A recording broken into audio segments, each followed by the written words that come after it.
नमस्कार, प्रभात साक्षी न्यूज नाटक और आप सभी का स्वागत है। उत्तर प्रदेश के मुख्यमंत्री योगी आदित्यनाथ आज गौतम बुद्ध नगर और गाजियाबाद के दौरे पर रहे। इस दौरान उन्होंने कई महत्वपूर्ण औद्योगिक परियोजनाओं का शिलान्यास किया, विकास कार्यों की समीक्षा की और विभिन्न कार्यक्रमों में भाग लिया।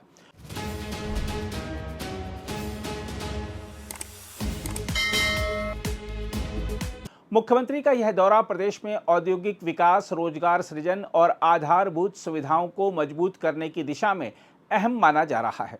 हम आपको बता दें कि मुख्यमंत्री दोपहर में जेवर स्थित हवाई अड्डे पर पहुंचे, जहां से वह यमुना प्राधिकरण क्षेत्र के सेक्टर 10 गए।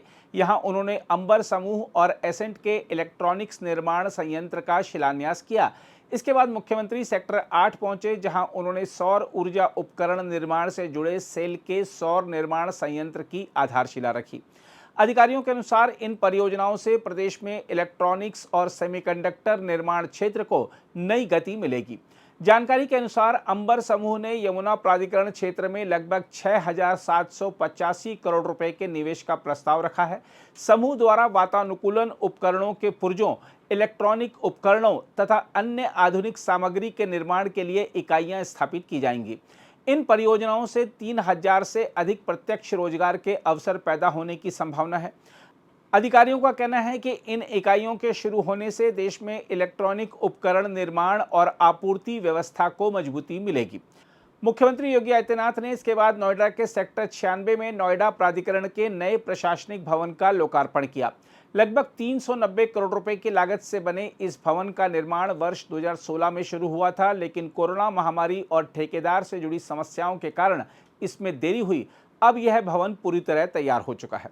हम आपको बता दें कि नोएडा प्राधिकरण का नया प्रशासनिक परिसर 6 एकड़ क्षेत्र में फैला हुआ है और इसमें 4 तथा 8 मंजिला 2 टावर बनाए गए हैं।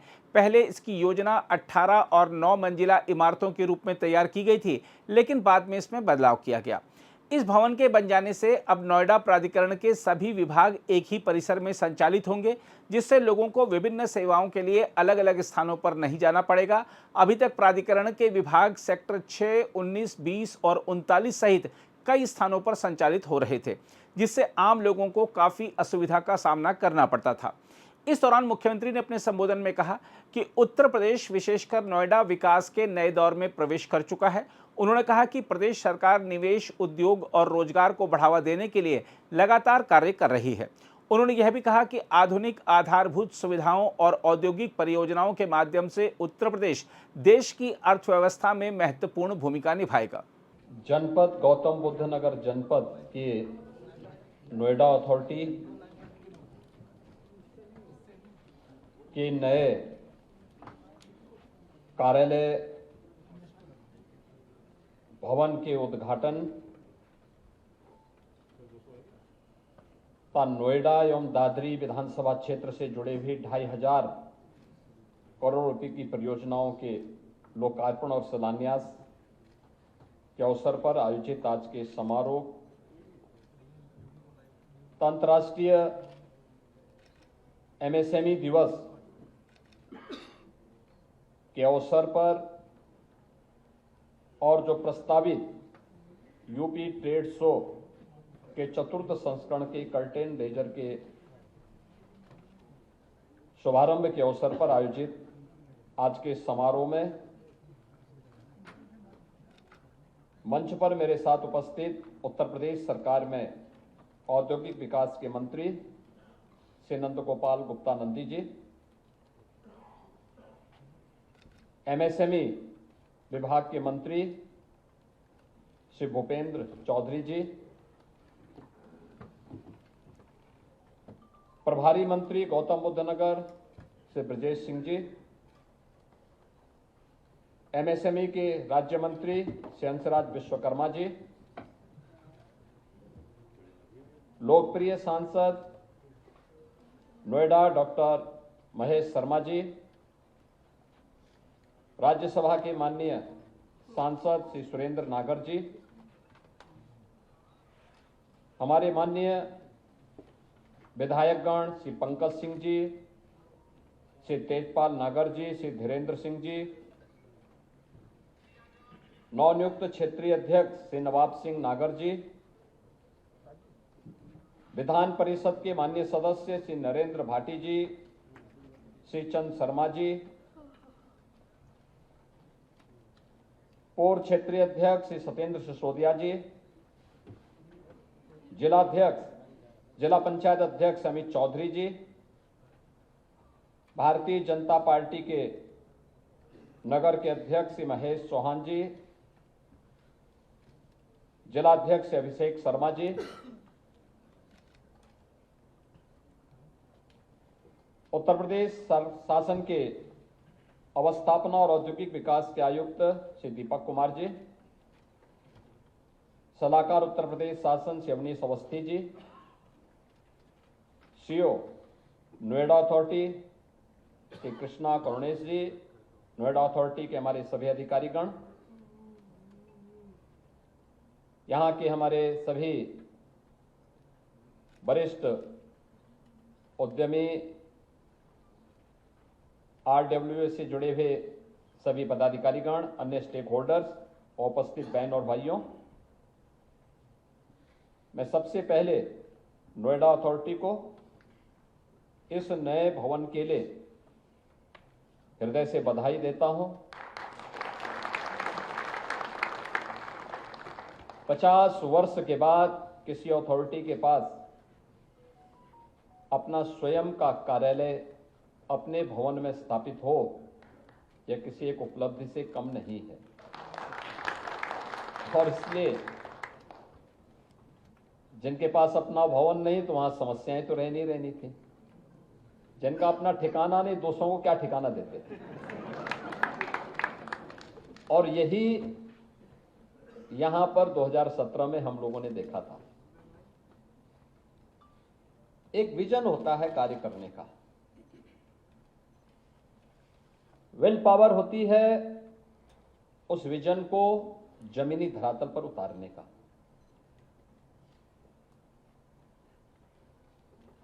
और वह आज गौतम बुद्ध नगर जनपद में देखने को मिल रहा है। उत्तर प्रदेश के अंदर आप कहीं भी जाएंगे, पूरब में, पश्चिम में, उत्तर में, दक्षिण में, कहीं भी आप जाएंगे, चारों ओर यह देखने को आपको मिलेगा। तो एक और मैं बधाई देता हूं कि 390 करोड़ रुपए की लागत से नोएडा अथॉरिटी का अपना इस शानदार भवन के प्रथम फेज का लोकार्पण आज यहां पे संपन्न हुआ है। और इस शानदार ऑडिटोरियम में यह पहला कार्यक्रम नोएडा अथॉरिटी की ओर से अब नोएडा और दादरी विधानसभा की 2,500 करोड़ रुपए की परियोजनाओं के लोकार्पण और शिलान्यास के लिए भी, इसके लिए मैं धन्यवाद भी देता हूं, क्योंकि इस अथॉरिटी के पास यहां की जनता से जुड़ी हुई बुनियादी सुविधाओं की जिम्मेदारी भी है। और ये 2,500 करोड़ रुपए जनता से जुड़ी हुई उन समस्याओं के समाधान के लिए अथॉरिटी के द्वारा जो पैसा खर्च किया गया है या खर्च किया जाएगा अलग अलग सुविधाओं के लिए, उन सब से जुड़ी हुई है। आपने उत्तर प्रदेश के परसेप्शन को भी देखा है। बदले हुए प्रवेश में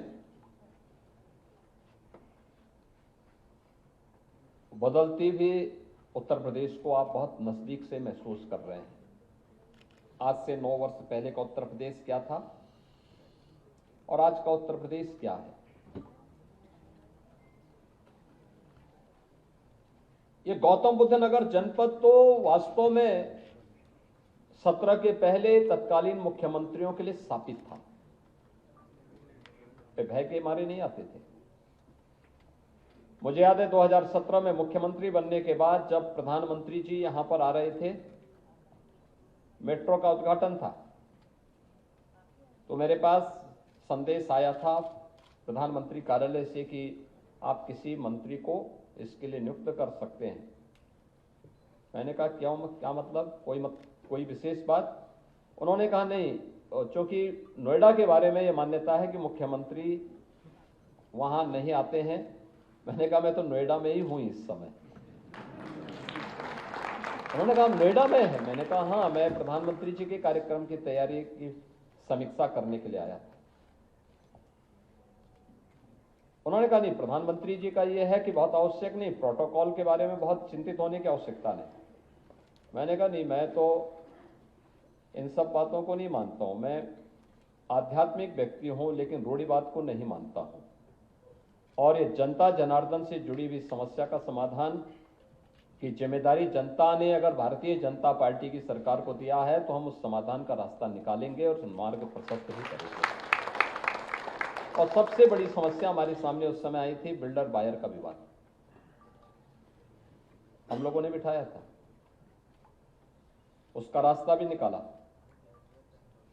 1 वर्ष में 1.25 लाख बायर्स को हम लोगों ने आवास भी उपलब्ध करवाए। बाद में कुछ लोग बहुत होशियार हो गए थे, वो सुप्रीम कोर्ट चले गए। तो फिर तो जब वहां मामला अटकता है तो फिर तो उसकी कोई सीमा नहीं होती, अंतहीन सिलसिला चलता है। और तो फिर भी गनीमत है कि जब समाधान नहीं निकला, हम लोगों को फिर नीति आयोग के सीईओ के नेतृत्व में एक टीम गठित करनी पड़ी, एक हाई लेवल कमेटी बनानी पड़ी, और फिर हम लोगों ने बहुत सारी सुविधाएं उपलब्ध करवाई और 3 लाख से अधिक बायर्स को हम मकान, उनका आवास उपलब्ध करवाने में सफल हुए हैं। सीईओ के नेतृत्व में एक टीम गठित करनी पड़ी, एक हाई लेवल कमेटी बनानी पड़ी, और फिर हम लोगों ने बहुत सारी सुविधाएं उपलब्ध करवाई और 3 लाख से अधिक बायर्स को हम मकान, उनका आवास उपलब्ध करवाने में सफल हुए हैं।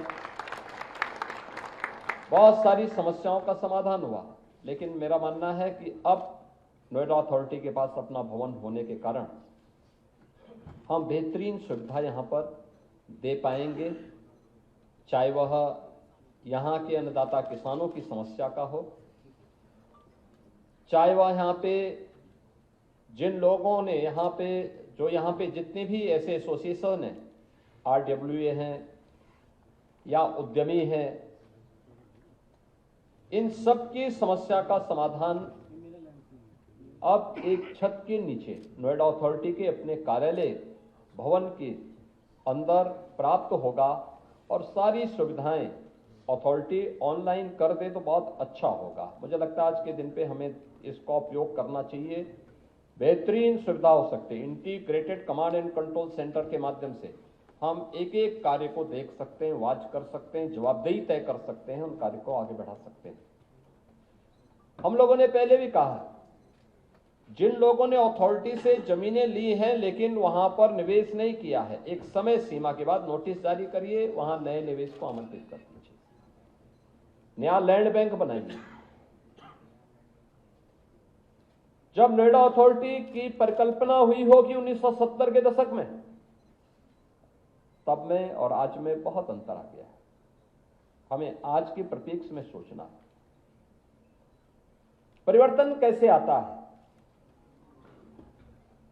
आज मैं प्रातः काल यहां पे दोपहर में मैं यहां पहुंचा हूं और जेवर एयरपोर्ट पे हम लोगों ने लैंड किया। अब जेवर से कॉमर्शियल फ्लाइट प्रारंभ हो चुकी है, डोमेस्टिक प्रारंभ हो चुकी है, कुछ ही दिनों के बाद इंटरनेशनल फ्लाइट भी वहां से प्रारंभ हो जाएंगे।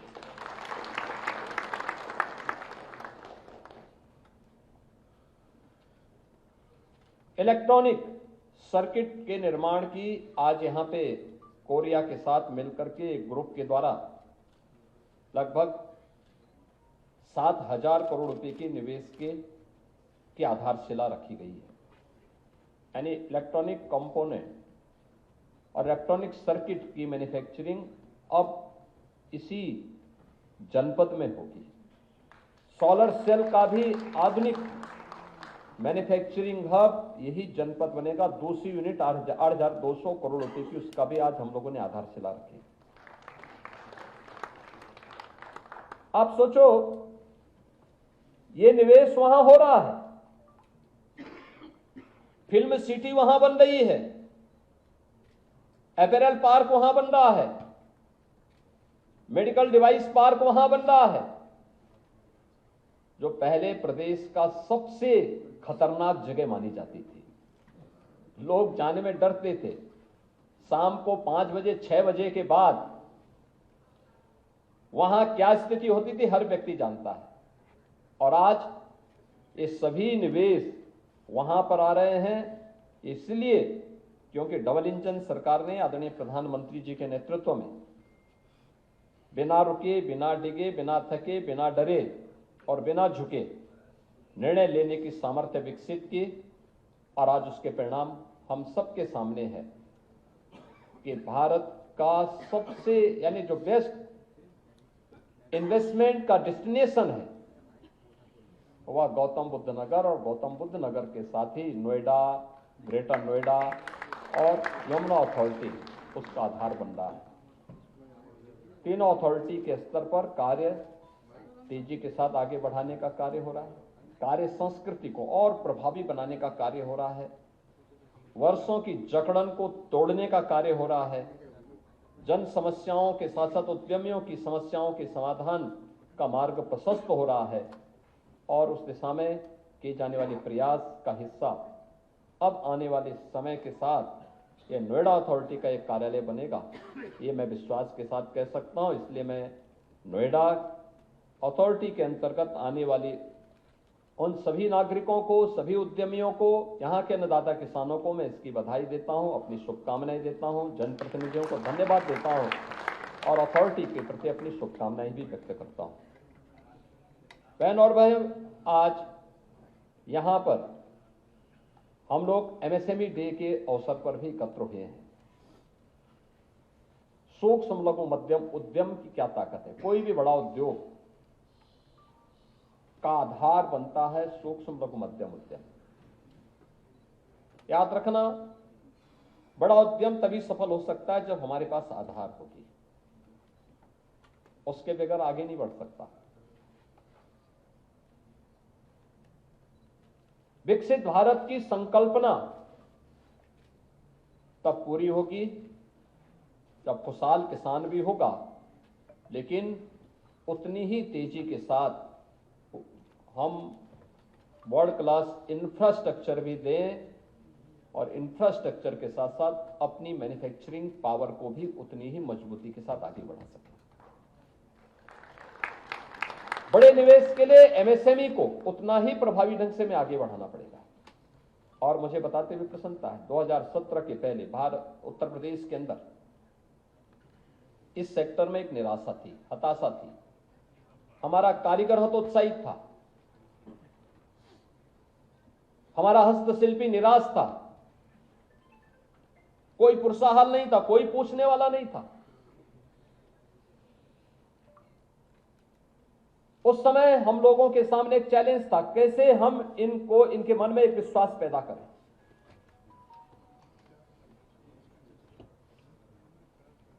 कहीं पॉल्यूशन कंट्रोल बोर्ड के लोग परेशान करते थे, कहीं विभाग की जकड़न उनको परेशानी में डालती थी, कोई मार्केट नहीं था, कोई डिजाइन नहीं थी, कोई टेक्नोलॉजी नहीं थी। और तब 2017 में हमने एक हाई लेवल कमेटी बनाई थी और तब हम लोगों ने तय किया था कि इसका समाधान इसकी ब्रांडिंग से होगी, इसकी नई डिजाइन देनी पड़ेगी, नई तकनीक के साथ जोड़ना पड़ेगा, मार्केट के साथ इसको लिंक करना पड़ेगा। और आज मुझे बताते हुए प्रसन्नता है, 1 डिस्ट्रिक्ट 1 प्रोडक्ट आज भारत की ब्रांड बनी है, भारत की। प्रधानमंत्री मोदी जी इसे आत्मनिर्भर भारत की आधारशिला मानते हैं, आत्मनिर्भर भारत। और मुझे बताते हुए प्रसन्नता है, वर्तमान में यूपी के अंदर 96 लाख से अधिक एमएसएमई यूनिट काम कर रही हैं, जिनमें 3.25 करोड़ से अधिक लोग कार्य कर रहे हैं, नौकरी भी कर रहे हैं, रोजगार भी अर्जित कर रहे हैं। कोविड कालखंड में जब पूरी दुनिया पस्त थी, यूपी का एमएसएमई उद्योग चल रहा था।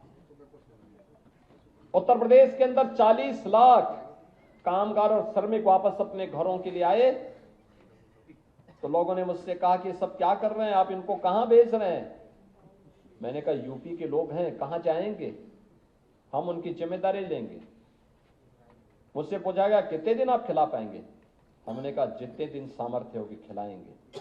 कहा कितने दिन, मैंने कहा 3 वर्ष का राशन तो हमारे पास है, 3 वर्ष के बाद देखेंगे। पहले तो आज उसकी जान बचाने की, नए उद्यमी भी खड़े हों और गवर्नमेंट का सपोर्ट भी होगा। आज हमने यही सब कार्य यहां प्रारंभ किया है और मैं आप सबसे भी अपील करूंगा, प्रधानमंत्री जी जिस बात के लिए सभी भारतीयों से बार बार कहते हैं, वह इस बात को लेकर कहते हैं कि भाई अगर कोई आपके यहाँ जन्मदिन है, कोई मांगलिक कार्यक्रम है या किसी मित्र से मिलने के लिए जा रहे हैं, कोई पर्व और त्योहार के समय कोई गिफ्ट दे रहे हैं,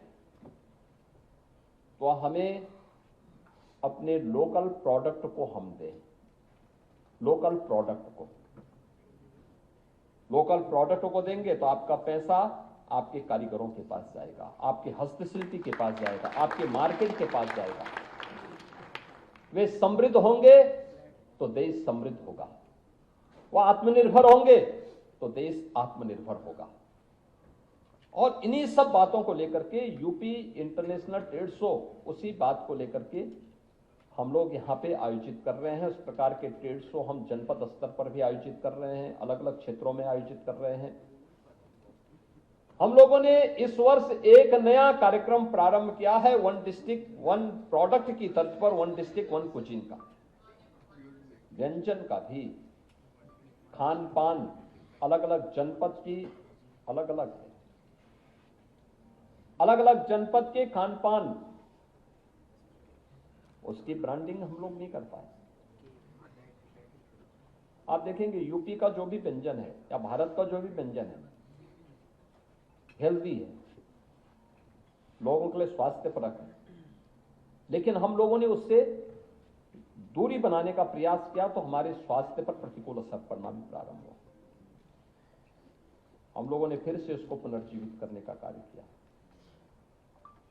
और उसको लेकर के यहाँ पे आपने एग्जीबिशन देखी होगी। यहाँ पे एग्जीबिशन को आप देखिए एक बार, ओडीओपी की भी एग्जीबिशन है, वन डिस्ट्रिक्ट वन कुजीन का भी। सभी जनपदों का यहाँ पे नहीं आ पाया, कुछ जनपदों का उन्होंने लगाने का प्रयास किया है और कुछ नाम तो ऐसे हैं कि नाम सुनकर के ही आप भी चौंक जाएंगे, बहुत अच्छे हैं। और मेरा मानना है कि आपको भी उस नई जो स्कीम यूपी की आई है, ये जो नई ब्रांड आई है वन डिस्ट्रिक्ट वन कुजीन की, होंगे बहुत सारी चीजें होंगी, लेकिन कोई एक को हम लोगों ने पहले चरण में चुना है। हमारा प्रयास होगा कि इसमें ज्यादातर कुजीन को हम जीआई टैग के साथ जोड़ें। जैसे हम लोगों ने देश के अंदर जब वन डिस्ट्रिक्ट वन प्रोडक्ट की स्कीम लागू की थी, बहुत कम सिंगल डिजिट में हमारे पास उस समय इसका जीआई टैग था और आज मुझे बताते हुए प्रसन्नता है कि पूरे देश के अंदर सबसे ज्यादा जीआई टैग आज हमारे पास है, यूपी के पास है। और हमने और भी आवेदन किए हुए हैं, हर जिले के अंदर कुछ ना कुछ है। ये अपने आप में उसकी ब्रांडिंग है, यानी दुनिया के अंदर ग्लोबल मार्केट के लिए आपका प्रोडक्ट आज उन मानकों को पूरा करता है जीआई टैग मिलने के बाद, और हम उसको उस दिशा में आगे बढ़ाने का कार्य कर रहे हैं। मेरा पूरा विश्वास है कि एमएसएमई के अवसर पर हम आत्मनिर्भर भारत के माध्यम से प्रधानमंत्री जी के विकसित भारत की संकल्पना को पूरा करने की दिशा में आगे बढ़ सकते हैं। और हम मानते हैं विकसित भारत होगा तब जब हर राज्य, हर जनपद, हर नगर, हर कस्बा, हर गांव और हर नागरिक अपनी जिम्मेदारियों का निर्वहन करेगा। व्यक्ति आत्मनिर्भर होगा तो परिवार आत्मनिर्भर होगा, परिवार आत्मनिर्भर होंगे तो हमारा गांव या हमारा कस्बा आत्मनिर्भर होगा।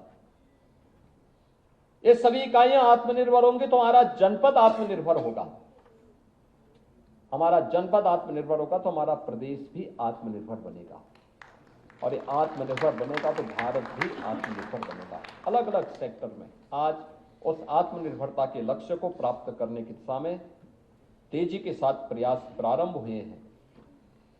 उसी का परिणाम है यूपी, जिस यूपी को बीमारू कहते थे, बीमारू राज्य,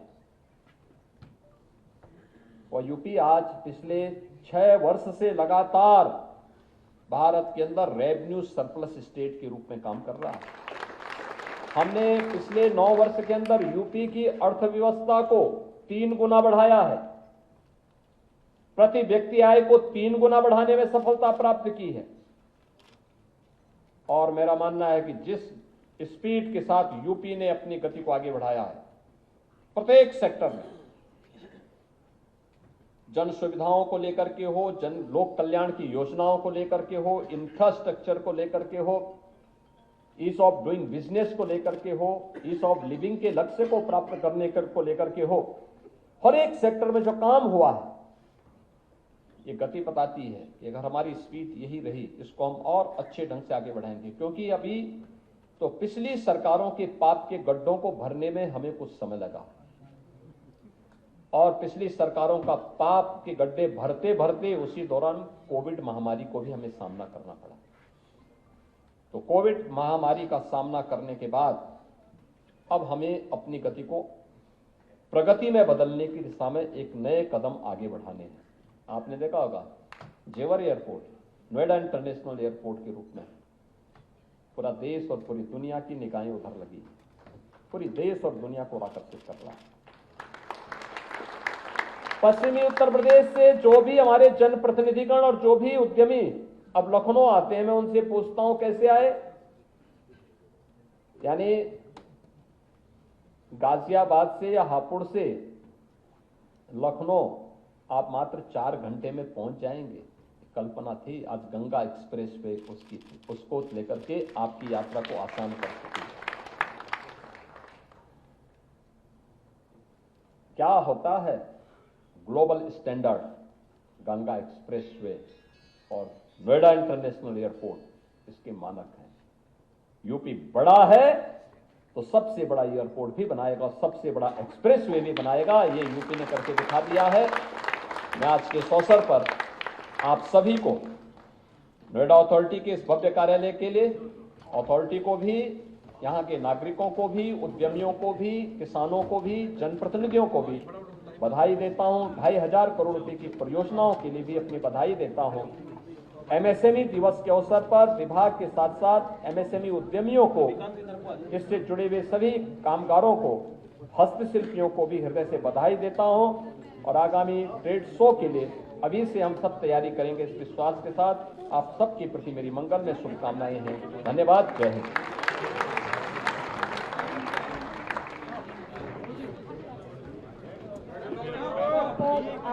हम आपको यह बता दें कि अपने दौरे के दौरान मुख्यमंत्री ने सूक्ष्म, लघु और मध्यम उद्योग दिवस के अवसर पर आयोजित कार्यक्रमों में भी भाग लिया। इसके अलावा उन्होंने मेरठ मंडल में लोक निर्माण विभाग के पुराने कार्यों की समीक्षा की तथा नई परियोजनाओं को लेकर अधिकारियों के साथ बैठक की। बाद में मुख्यमंत्री गाजियाबाद के इंदिरापुरम पहुंचे, जहां उन्होंने मंत्री सुनील शर्मा के सुपुत्र के मांगलिक कार्यक्रम में शिरकत की। अगर आप भी लेना चाहते हैं देश दुनिया की तमाम जानकारी, तो आज ही सब्सक्राइब करें हमारे चैनल को। साथ ही नीचे दिए बेल आइकन को जरूर दबाएं ताकि हर अपडेट आप तक पहुंच सके।